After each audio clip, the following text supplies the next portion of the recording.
하나님의 말씀은 요한복음 12장 44절에서 50절의 말씀입니다. 예수께서 외쳐 가라사대 나를 믿는 자는 나를 믿는 것이 아니요 나를 보내신 이를 믿는 것이며 나를 보는 자는 나를 보내신 이를 보는 것이니라. 나는 빛으로 세상에 왔나니 무릇 나를 믿는 자로 어둠에 거하지 않게 하려 함이로라. 사람이 내 말을 듣고 지키지 아니할지라도 내가 저를 심판하지 아니하노라. 내가 온 것은 세상을 심판하려 함이 아니요 세상을 구원하려 함이로라. 나를 저버리고 내 말을 믿지 아니하는 자를 심판할 리가 있으니 곧 나의 한 그 말이 마지막 날에 저를 심판하리라. 내가 내 자유로 말한 것이 아니요 나를 보내신 아버지께서 나의 말할 것과 이룰 것을 친히 명령하여 주셨으니. 다 같이 읽으시겠습니다. 나는 그의 명령이 영생인 줄 아노라. 그러므로 나의 이루는 것은 내 아버지께서 내게 말씀하신 그대로 이루노라 하시니라. 아멘.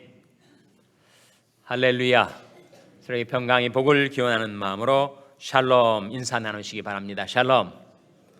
샬롬. 오늘도 월요 새벽 기도에 잘 나오셨습니다.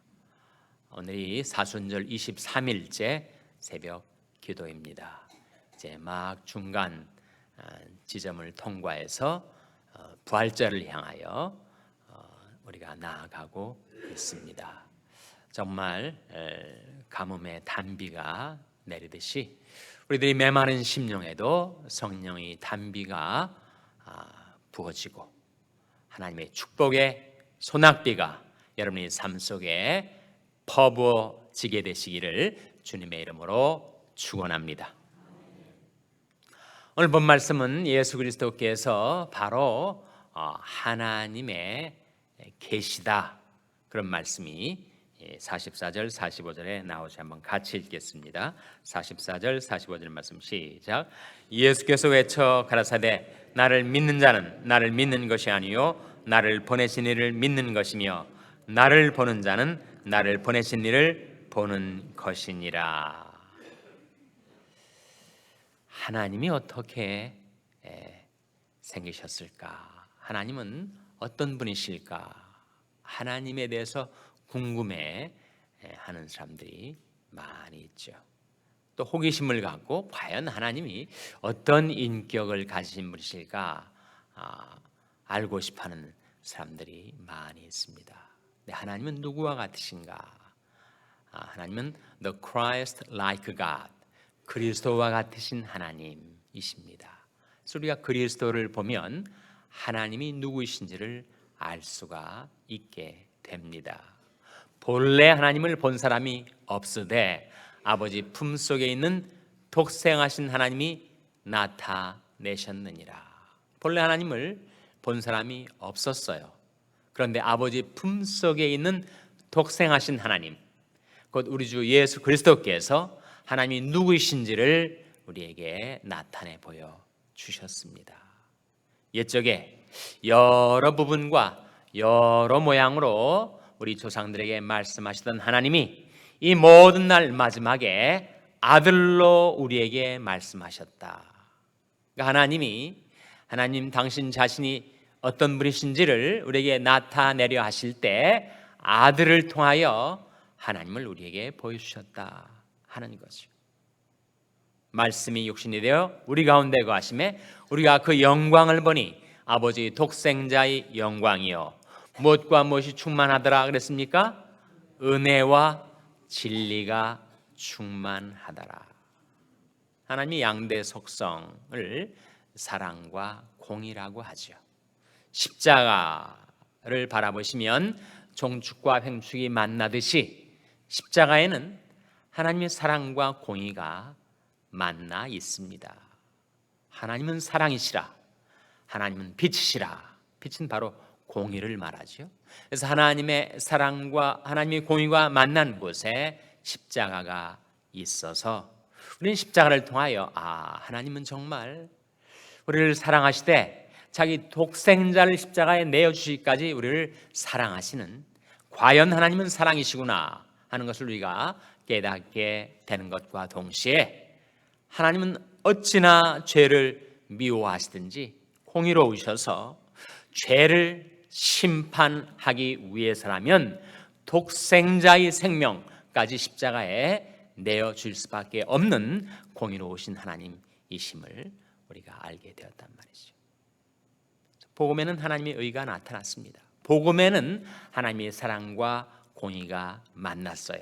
긍휼과 진리가 같이 만나고 의와 화평이 서로 입맞추었으며, 하나님의 양대 속성인 사랑과 공의가 예수 그리스도를 통하여 나타날 때 은혜와 진리가 충만하더라. 자, 사랑과 공의하고 은혜와 진리, 사랑에 해당되는 게 뭡니까? 은혜 아니겠어요? 공의에 해당되는 것이 무엇입니까? 진리이겠죠. 그래서 하나님의 사랑과 공의가 예수 그리스도를 통하여 우리에게 나타날 때 바로 은혜와 진리로 우리에게 임한 것입니다. 인간이 하나님을 스스로의 힘으로 알아낼 수가 있는가? 인간이 지성을 가지고 감성을 가지고 하나님은 이런 분이시라는 사실을 깨달아 아는 데까지 도달할 수가 있는가? 불가하다는 거예요. 하나님은 무한 광대하신 창조주이시고 인간의 지성 감성은 좁디 좁은 피조물일 것인데 어떻게 피조물이 스스로의 힘으로 하나님을 알 수가 있겠는가? 바로 거기에 계시가 필요합니다. 계시란 말은 10개자의 볼시자죠. 열어 보여주시는 것, 우리가 몰랐던 것인데 감췄던 것인데 인간 스스로의 힘으로 하나님을 알 수가 없으니까 하나님께서 당신 자신을 열어 보여주신 것, 이게 바로 계시인데 계시의 결정체가 바로 우리 주 예수 그리스도시라는 겁니다. 예수님께서 외쳐 하시는 말씀이 나를 믿는 자는 나를 믿는 것이 아니요 나를 보내신 이를 믿는 것이며, 예수를 믿는다는 것은 바로 하나님을 믿는다는 것이다. 그리고 나를 보는 자는 나를 보내신 이를 보는 것이니라. 예수를 보는 자는 하나님을 보는 자가 되게 되었다는 것입니다. 그래서 우리가 하나님을 아는 것은 하나님께서 우리에게 계시해 주신 것에 근거해서 하나님을 아는 거죠. 한국의 박윤선 박사님은 그것을 계시 의존 사색이라고 하였습니다. 우리는 사색을 할 때, 생각을 할 때에도 내 멋대로, 내 상상대로, 내 추측대로 생각하는 것이 아니라 하나님께서 우리에게 계시해 주신 말씀에 근거해서, 말씀을 따라서, 말씀에 의존해서 사색할 필요가 있다. 계시 의존 사색입니다. 마태복음 11장에 보시면 예수님께서 이렇게 기도하셨어요. 천주의 주제신 아버지여, 이것을 지혜롭고 슬기 있는 자들인 숨기시고 어린 아이들에게는 나타내심을 감사나이다. 옳소이다. 이렇게 된 것이 아버지의 뜻이니이다. 아버지께서 모든 것을 내게 주셨음에 아버지 외에는 아들을 아는 자가 없고 아들과 또 아들이 소원대로 계시를 받는 자 외에는 아버지를 아는 자가 없나이다. 우리가 하나님을 알게 되는 것은 계시를 통해서, 아들과 또 아들이 소원대로 계시를 받는 자 외에는 아버지를 아는 자가 없나이다. 여러분이 정말 하나님을 알고 싶으시면, 그러므로 우리가 여호와를 알자, 힘써 여호와를 알자. 하나님을 알고 싶은데 어떻게 알 수가 있는가? 예수를 바라보고 예수를 깊이 생각하고 예수께 나아오는 삶을 통하여 우리는 하나님을 알아갈 수가 있습니다. 하나님께서 예수 그리스도를 통하여 하나님 당신 자신을 계시해 주셨기 때문입니다. 이제 50절 말씀 같이 읽겠습니다. 50절 말씀 같이 읽겠습니다. 시작. 나는 그의 명령이 영생인 줄 아노라. 그러므로 나의 이르는 것은 내 아버지께서 내게 말씀하신 그대로 이루노라 하시니라. 이 말씀 속에 나는 그의 명령이 무엇인 줄 아노라고 하셨습니까? 영생인 줄 아노라. 이게 무슨 뜻일까요? 그의 명령이 영생이다. 영생이라는 말, 길영자에 생명 생자니까 긴 생명, 길다란 생명, 영원한 생명. 그래서 우리 영생하면 그 생명의 길이를 먼저 떠올립니다.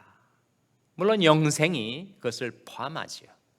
그러나 성경은 영생은 그 생명의 양, 생명의 길이뿐만 아니라 바로 생명의 질이 중요한 문제다. 제가 아는 신앙의 선배가 한 분 있었는데 기독교 가정에 태어나가지고 정말 성경도 많이 알고 또 착실하게 교회 출석을 하고 그랬다가 청년기에 방황을 하게 됐어요. 그래서 수백 권의 철학 서적을 탐독을 하면서 니체와 쇼펜하워 같은 아주 비관론적인 철학자들이 사상에 그 사고가 오염이 되기 시작하는 거예요. 이 세상 살아서 못하는가?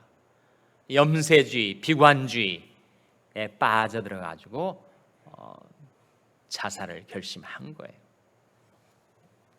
그래서 그야말로 오랏줄에 목을 메고 자살할 뻔했는데 그 순간 만일 내가 어렸을 때부터 교회에서 배워왔던 대로 천국이 있고 지옥이 있다면 나는 결국 지옥에 떨어지지 않겠는가?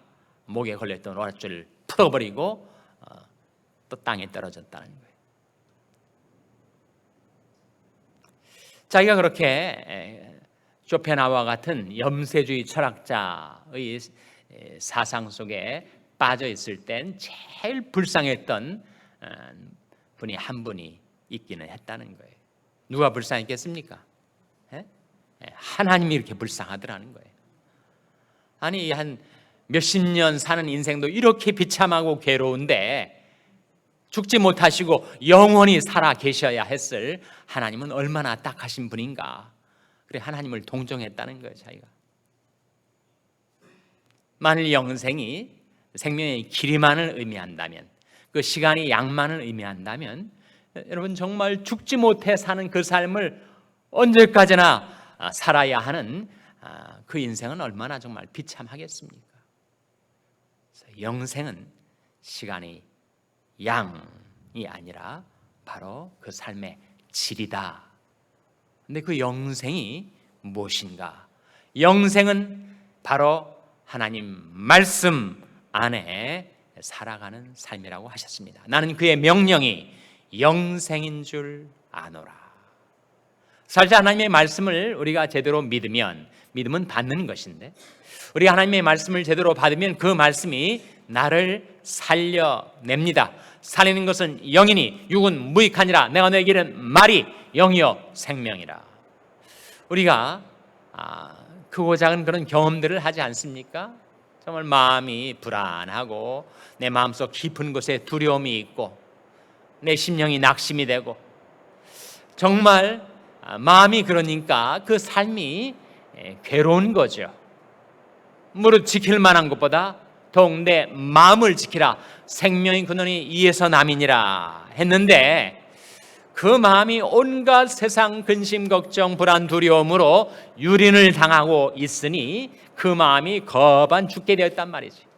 마음이 비참하니 그 온 생활이 다 어두워지고 비참해지지 않겠습니까? 그랬던 그 사람이 하나님의 말씀을 마음으로 받아들여서 그 말씀을 붙들고 의지했더니 마음에 평안이 다시 깃들게 되더라. 마음이 살아나는 거죠. 시편 22편에 그런 말씀이 나오지 않습니까? 너희 마음은 살찌어다. 우리 마음이 살아나야 됩니다. 우리 영혼이 소생케 돼야 되는데 어떻게 그리 될 수 있다는 말인가? 우리가 하나님의 말씀을 받으면 그 말씀이 나를 소생케 해요. 나의 영혼, 나의 정신, 나의 마음도 소생케 해주고 병들었던 나의 몸도 그 말씀이 임하면 다시 살아납니다. 시편 107편 20절 말씀에 주의 말씀을 보내어 저희를 고치사 위경에서 건지시는도다. 내 마음도 그러하고 내 몸도 그러하고 내가 살아가면서 이루는 모든 인간관계도 거반 죽은 것 같다가도 하나님의 말씀이 임하면 그 말씀이 그것을 다시 회복시키고 소생시켜서 그것을 새롭게 해주니 정말 마음이 새로워지고 몸이 새로워지고 관계가 새로워지고 그 인생이 새로워지는 그것이 바로 삶의 질이 아니겠습니까? 예수님께서 내가 온 것은 양으로 생명을 얻게 하고 더 풍성히 얻게 하려는 것이라 말씀하신 이 땅에서 우리가 누리게 되는 풍성한 삶이 바로 그게 영생이다. 그 영생을 누리고 싶으면 그 명령을 따라 행하라. 나는 그의 명령이 영생인 줄 아노라. 그래서 여러분, 하나님의 말씀이 영생입니다. 그러니 그 말씀이 본체이신 예수가 바로 참 하나님이시요 영생이십니다. 빗소리가 크게 들려가지고 제가 방금 드린 말씀이 무슨 말씀인지 전달이 안 됐을까 봐서 다시 반복을 해요. 예수는 참 하나님이시요 영생이십니다. 제가 하는 말이 아니니까 여러분이 직접 찾아보시고 눈으로 목격하셔야 돼요. 요한일서 5장 20절 찾아보시기 바랍니다. 요한일서 5장 20절 말씀. 요한일서 5장 20절 말씀은 신약성경 393면 신약성경 393면 요한일서 5장 20절 말씀 우리 찾아서 같이 읽겠습니다. 신약성경 393면 요한일서 5장 20절 말씀 같이 읽겠습니다. 시작.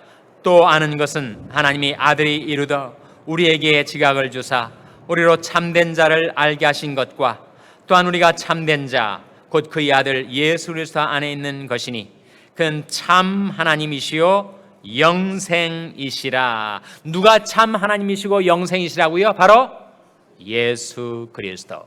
우리 주 예수 그리스도는 참 하나님이시고, 그래서 예수를 믿는 자는 하나님을 믿는 자고 예수를 보는 자는 하나님을 보는 자가 되는 것이고, 그리고 예수 그리스도가 영생이십니다. 예수 그리스도를 믿고 그의 명령을 따라 살아가는 여러분의 삶 속에 날마다 영생을 맛보며 경험하며 누리며 살아가는 놀라운 축복이 임하게 되시기를 주님의 이름으로 축원합니다. 기도하시겠습니다. 오늘 말씀 기억하며 하나님, 저희들이 예수 믿고 명령 따라 영생 누리게 하여 주시옵소서. 기도하시기 바랍니다. 우리 자녀들을 위해서 기도할 때 하나님, 저희 자녀들이 예수를 믿게 하시고 명령을 따라 살게 하셔서 저희 자녀들도 영생을 누리며 사는 자녀들 되게 해달라고 기도하시기 바랍니다. 평생에 연약한 지체들을 위해서 기도하실 때 주의 말씀을 보내어 저희를 고치사 위경에서 건져 주시옵소서. 위하여 기도해 주시기 바랍니다. 우리 샬롬교회를 위해서 기도할 때 참 하나님이시여 영생이신 예수 그리스도를 믿고 따르는 교회가 되게 해달라고 기도해 주시기 바랍니다. 여러분의 생업을 위해서 기도하시고 미국 원주민 선교회 안명호 목사님을 위해서 기도해 주시기 바랍니다. 하나님, 이 아침에 저희들을 성령으로 충만케 하시옵소서. 성령의 담비가 메마른 저희들 심령에 퍼부어지게 하여 주시옵소서. 이런 제목들을 우리 합심해서 기도하겠습니다.